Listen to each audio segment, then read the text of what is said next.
Thank you for the time, and I struggle, and if you look at my notes, I've changed my mind about 1,000,000 times what I'd like to talk about. I'd like to first start with Director Ratcliffe. I find it offensive for you to accuse me as a Democrat of not caring about national threats. I very much wanted to talk about those, in fact, had prepared questions in advance of this hearing about those threats, specifically about biosecurity and bioterrorism, but I don't have time to ask those questions because the threat is in the House. The threat is across the dais, and I need to ask these questions. It's my job to ask these questions of you. Because when I served in the military, and I served in classified environments, had this happened to me, I would have walked my resignation in immediately.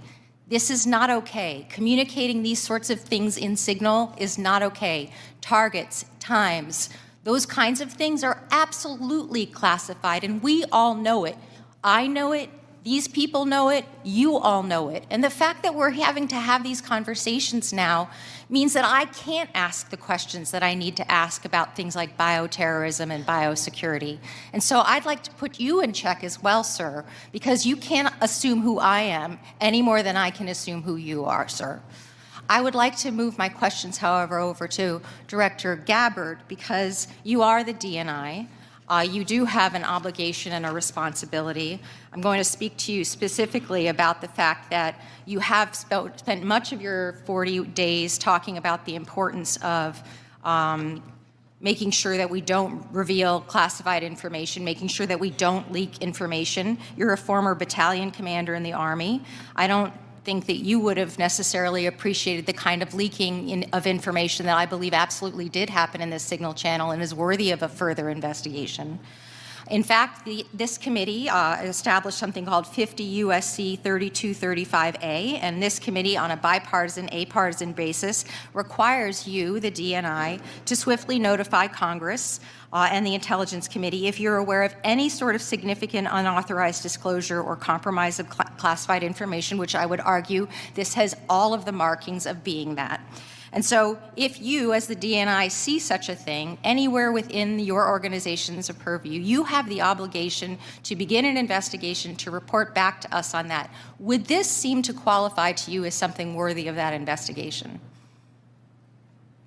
Thank you for your question, Congresswoman. In this situation, Secretary Hegseth has the classification and declassification authority over DOD information. This chat did not have the auspice of being a DOD chat. There's no such thing as labeling it as DOD. This was a chat amongst a great variety of people, and you, according to our law that we passed here bipartisanly, have an obligation when you think there has been a tangible, significant leak of information to instigate an investigation. Do you not think it's important to do such a thing?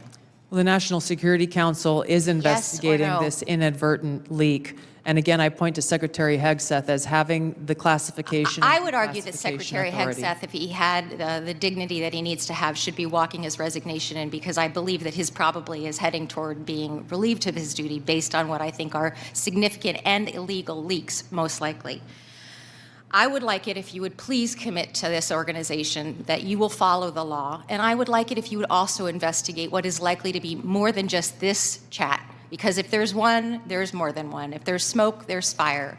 Would you please obligate yourself and your organization to that investigation? Yeah, Congresswoman, yes, I will follow the law. Thank you. I appreciate that. And Director Patel, I learned just recently that you only heard about this yesterday, which blows my mind since I heard about it 2 days ago, and I'm just a low on the dais, junior chipmunk here. Did you really only hear about this yesterday? The exact timeline I'm not aware of, but yeah, I think it was yesterday or the night before. And now that another day has passed, do you believe... Well, actually, it was the night before the hearing. Now that another day has passed, do you believe that it's now time potentially for the FBI to open an investigation into this? I'm not going to comment on that.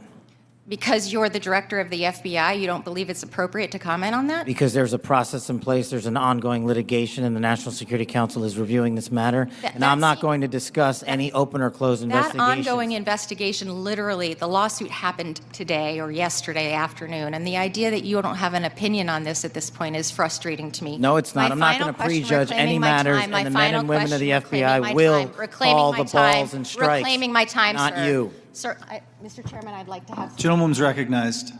You have Thank 4 you. seconds remaining. No, I have more than You have that 2 because seconds Mr. remaining. Patel would not acknowledge Gentlewoman's me. time has expired. Mr. Stubbe.